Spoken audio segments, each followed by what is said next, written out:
Welcome to my channel. और आज है संडे। आई होप आप लोग अपना रिवीजन वर्क जो है वो प्रॉपर कर रहे होंगे। अपने आज के वीडियो में हम बात करेंगे कि जो आपके एग्जाम्स में क्वेश्चंस आते हैं उसमें कौन सा टॉपिक जो है वो ज्यादा इंपॉर्टेंट है, या फिर किस टॉपिक से रिलेटेड जो क्वेश्चंस हैं वो ज्यादा पूछे जाते हैं, और कौन से टॉपिक्स हैं जिनसे क्वेश्चंस जो है वो थोड़े कम पूछे जाते हैं। तो सबसे पहले है गेम्स एंड स्पोर्ट्स, जिससे रिलेटेड सबसे ज्यादा क्वेश्चंस जो है वो आपके एग्जाम में आते हैं। गेम्स एंड स्पोर्ट्स में क्या क्या आता है, यहाँ पर आते हैं आपके जो भी गेम्स हैं। हाँ, एक और क्वेश्चन है कि कौन कौन से गेम्स पढ़ने हैं। आपके सिलेबस में बहुत कम चीजें लिखी है या फिर बहुत कम ही गेम्स लिखे हैं, बट आपको ऑलमोस्ट 10 से 12 गेम्स जो है वो पढ़ने हैं। बट जो उसमें से इम्पोर्टेंट है या फिर सबसे ज्यादा क्वेश्चंस जिनसे पूछे जाते हैं they are volleyball, basketball, football, hockey. ये सारे जो मेजर गेम्स हैं इनसे रिलेटेड क्वेश्चंस जो है वो सबसे ज्यादा आते हैं। और एथलेटिक्स, तो आपको जो है इन चीजों को तो बिल्कुल भी नहीं छोड़ना है। इसके बाद और भी क्वेश्चंस आते हैं बैडमिंटन से, टेनिस से, टेबल टेनिस से, पोलो से। तो ये सारे क्वेश्चंस जो है वो आ जाते हैं, लेकिन वो थोड़े से रेयर है। फुटबॉल, बास्केटबॉल, वॉलीबॉल, हॉकी, इनसे तो क्वेश्चंस आते ही आते हैं। सो ये आपके लिए इम्पोर्टेंट है। गेम्स एंड स्पोर्ट्स से आपके ऑलमोस्ट 30 से 35 क्वेश्चंस आते हैं, यानी आपके 125 नंबर के क्वेश्चन में 30 से 35 नंबर जो है वो सिर्फ गेम्स एंड स्पोर्ट्स का है। और यहाँ पर जो क्वेश्चंस हैं वो गेम से रिलेटेड आते हैं, उनके मेजरमेंट पूछे जाते हैं, उनसे रिलेटेड टर्मिनोलॉजी पूछी जाती है, जैसे जो स्पाइक है वो किस गेम से रिलेटेड है, या फिर फ्री थ्रो किस गेम से रिलेटेड है। यहाँ पर आपसे जो है पर्सनैलिटीज, यानी जो स्पोर्ट्स पर्सनैलिटी है किसी भी पर्टिकुलर गेम की, वो भी पूछी जाती है कि ये पर्टिकुलर पर्सनैलिटी किस गेम को बिलोंग करती है। उसके बाद इसमें जो क्वेश्चंस आते हैं वो ये ऑटोबायोग्राफी, मतलब जैसे सचिन तेंदुलकर जी की जो भी ऑटोबायोग्राफी है वो पूछ ली जाती है कि ये ऑटोबायोग्राफी किसकी है, या फिर ध्यानचंद जी की कौन सी है ऑटोबायोग्राफी। तो ये क्वेश्चंस भी जो है वो एग्जाम में आते हैं। उसके बाद जो क्वेश्चन आता है इनकी फेडरेशन से रिलेटेड, कि इनकी जो फेडरेशन है वो कब बनी, इंडिया की फेडरेशन या फिर जो इंटरनेशनल फेडरेशन है। And one more thing is कि जो उनकी फेडरेशंस हैं उनका हेडक्वार्टर कहाँ है। तो आपको जब ये गेम्स पढ़ने हैं तो ये कुछ इंपॉर्टेंट चीजें हैं जिन्हें आपको जरूर से जरूर पढ़ना है। फिर सेकंड है हमारा एनाटॉमी एंड फिजियोलॉजी। ये भी आपके पेपर के लिए बहुत इंपॉर्टेंट है। इससे भी करीबन 18 से 20 क्वेश्चन जो हैं वो आपके आते हैं। एनाटॉमी एंड फिजियोलॉजी में जो चीजें हैं वो बहुत टफ नहीं आती है। फिजियोलॉजी से ऐसे क्वेश्चंस नहीं आते हैं कि ट्रोपोनिन मायोसिन कैसे काम करता है, स्लाइडिंग फिलामेंट थ्योरी क्या है, वो सारी चीजें आपसे नहीं पूछी जाएंगी।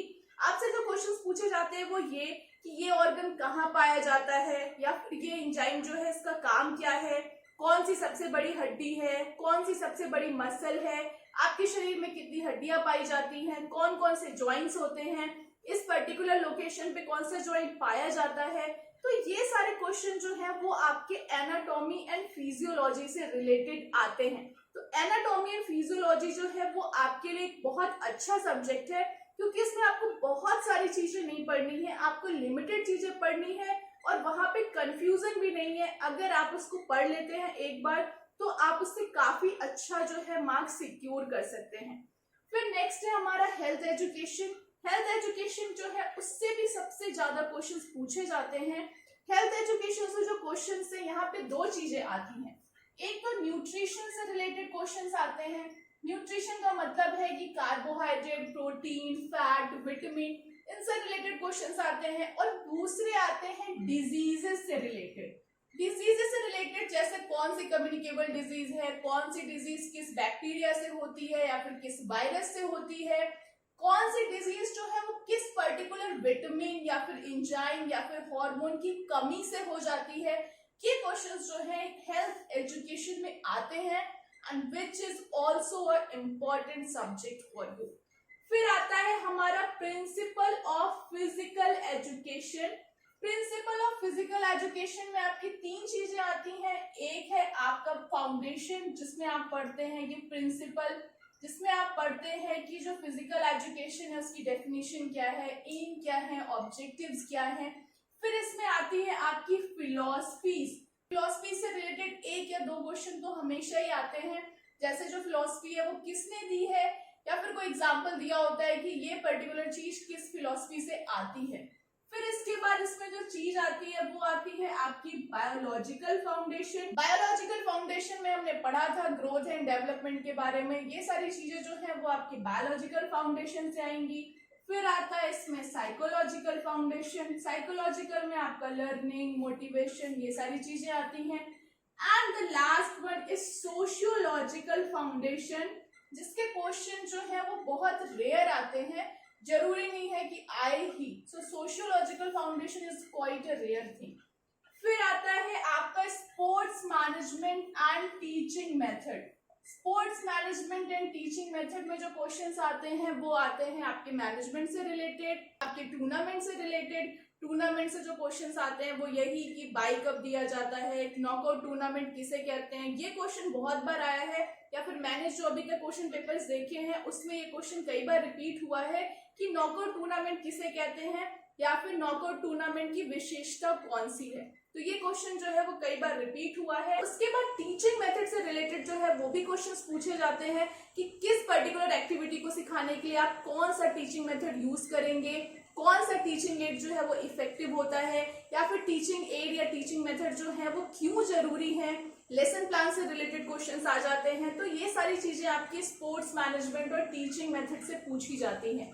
फिर स्पोर्ट्स इंजरीज एंड रिहैबिलिटेशन जो है, इससे क्वेश्चंस बहुत कम आते हैं, बट कम का मतलब नहीं है कि आप उस चीज को इग्नोर कर दें। यहाँ पर जो क्वेश्चंस है बहुत बेसिक क्वेश्चंस आते हैं, बहुत ज्यादा टफ नहीं आते हैं, जैसे कि स्प्रिंग है, स्ट्रेन क्या है, फ्रैक्चर्स कितने टाइप के होते हैं, इंजरीज के टाइप के बारे में पूछ लेते हैं, कौन सी हार्ड टिश्यू इंजरी है, कौन सी सॉफ्ट टिश्यू इंजरी है। रिहैबिलिटेशन में कुछ फिजियोथेरेपी से रिलेटेड क्वेश्चंस आ जाते हैं कि इसमें कौन सी चीज जो है वो इलेक्ट्रोथेरेपी में आती है, कौन सी चीज थर्मोथेरेपी में आती है, या फिर इसमें जो है फर्स्ट एड से रिलेटेड क्वेश्चंस आ जाते हैं। और जो कुछ क्वेश्चंस है वो इसके प्रिवेंशन से रिलेटेड भी पूछे जाते हैं। तो इसमें जो है 3 से 5 क्वेश्चन यूजुअली जो है आपके एग्जाम में आते हैं। फिर है test and measurement. Test and measurement जो है वो आपके सिलेबस में नहीं लिखा है, और मैंने जो पहले सिलेबस डिस्कस किया था वहां भी मैंने टेस्ट एंड मेजरमेंट के बारे में कुछ नहीं बताया था। बट जो मैंने अभी पेपर्स देखे हैं और कुछ लोगों ने बोला भी है कि टेस्ट एंड मेजरमेंट से रिलेटेड कुछ क्वेश्चंस आते हैं, लेकिन वो बहुत बेसिक क्वेश्चंस होते हैं। जैसे कार्डियोवास्कुलर इफिशिएंसी को टेस्ट करने के लिए कौन सा टेस्ट होता है, तो ये सभी को पता है, बहुत ज्यादा टफ नहीं आता है। या फिर आफ्टर टेस्ट में इसमें से कौन से टेस्ट आइटम हैं, और कुछ पर्टिकुलर टेस्ट आइटम जो है वो किस चीज को नापने के लिए किए जाते हैं। तो ऐसे बेसिक क्वेश्चन जो है वो इससे भी आते हैं, तो आप वो भी थोड़ा सा देख सकते हैं। फिर है यहाँ पे training and sports. Training and sports जो है आपके सिलेबस में कोचिंग लिखा है और प्रिंसिपल ऑफ कोचिंग लिखा है। तो ट्रेनिंग एंड स्पोर्ट्स से जो क्वेश्चंस आते हैं दैट जस्ट लाइक कौन सा फिजिकल फिटनेस कंपोनेंट जो है उसका क्या मतलब होता है, और कौन सा ट्रेनिंग मेथड जो है वो किस लिए कराया जाता है, और कुछ ट्रेनिंग मेथड जो है वो जिसने बनाए हैं, जिसने इन्वेंट किए हैं, उनके नाम पूछ लिए जाते हैं। फिर यहाँ पे आता है आपका रिक्रिएशन, लीडरशिप एंड कैंप। इससे रिलेटेड क्वेश्चन जो है वो आते हैं, 3 से 5 क्वेश्चन जो है रिक्रिएशन से रिलेटेड आता है कि मनोरंजन क्या है, या फिर इसमें कौन सी चीज जो है वो मनोरंजन के लिए की जाती है, मनोरंजन के उद्देश्य क्या होते हैं, लीडरशिप क्या है, लीडरशिप के टाइप्स क्या होते हैं। फिर कैंप से रिलेटेड क्वेश्चंस आ जाते हैं कि कैंप कितने दिन का होता है, इस कैंप की कौन कौन सी विशेषताएं होती हैं, या फिर जो कैंप है वो कब लगाया जाता है, किस तरह के प्रशिक्षण के लिए कैंप का यूज किया जाता है। ऐसे कुछ क्वेश्चंस जो है वो एग्जाम में आते हैं। फिर आता है आपका फिजिकल एजुकेशन इन इंडिया। इसके बारे में हमने पढ़ा है। फिजिकल एजुकेशन इंडिया में जो चीज इंपॉर्टेंट है वो है आपके ईयर्स से रिलेटेड क्वेश्चंस आते हैं, और दूसरी है आपकी जो बॉडीज हैं, यानी जो भी आपकी कमेटी है, एसोसिएशन है, कौन सी एसोसिएशन किसके लिए काम करती है, कौन सी कमेटी कब बनी थी, कौन सी कमेटी द्वारा दूसरी कमेटी बनाई गई। तो ऐसे क्वेश्चंस जो है वो आ जाते हैं। कई बार यहाँ पे कुछ कमेटी के चेयरपर्सन के नाम भी पूछे जाते हैं जो कि इंडिया में है, जैसे आईओए के पहले चेयरपर्सन कौन थे, वो कब बनाई गई थी। तो ये क्वेश्चंस भी जो है वो एग्जाम में आते हैं। उसके बाद आपके जनरल अवेयरनेस से भी कुछ क्वेश्चंस जो है वो मुझे मिले हैं, जैसे पहला हिंदी समाचार पत्र जो है वो कब शुरू किया गया था, या फिर उसका नाम क्या था, जो पहली संयुक्त राष्ट्र की बैठक हुई थी वो कब हुई थी, पहले हिंदी मूवी कौन सी है, तो ऐसे कुछ जनरल अवेयरनेस के क्वेश्चंस भी जो है वो एग्जाम में आते हैं। फिर यहाँ पे आपके गेम्स एंड स्पोर्ट्स में एक और चीज आती है, वो है आपके Olympics, Commonwealth games, Asian games. इससे रिलेटेड क्वेश्चन जो है वो जरूर आते हैं, वो इम्पोर्टेंट है। कॉमनवेल्थ गेम्स जो है वो कब शुरू हुआ, या फिर उसका नाम क्या था पहले, उसका नाम कब बदला गया, एशियन गेम्स जो है वो पहली बार कब कराए गए, इंडिया में कब हुआ, या फिर एशियन गेम्स में इंडिया का जो है लास्टली एशियन गेम्स में उसमें इंडिया की जो रैंक थी वो क्या थी। ओलंपिक गेम्स में जो क्वेश्चन आते हैं वो ओलंपिक फ्लैग के बारे में पूछते हैं, ओलंपिक ओथ के बारे में पूछते हैं, या फिर कोई नई चीज शुरू हुई हो ओलंपिक में उसके बारे में पूछते हैं कि वो चीज कब उसमें इंट्रोड्यूस की गई। तो ये सारे क्वेश्चंस जो है वो इम्पोर्टेंट है। यानी गेम्स एंड स्पोर्ट्स वाला जो सेक्शन है वो सबसे ज्यादा इंपॉर्टेंट है। एंड सेकंड नंबर पे आता है आपका health education and anatomy and physiology.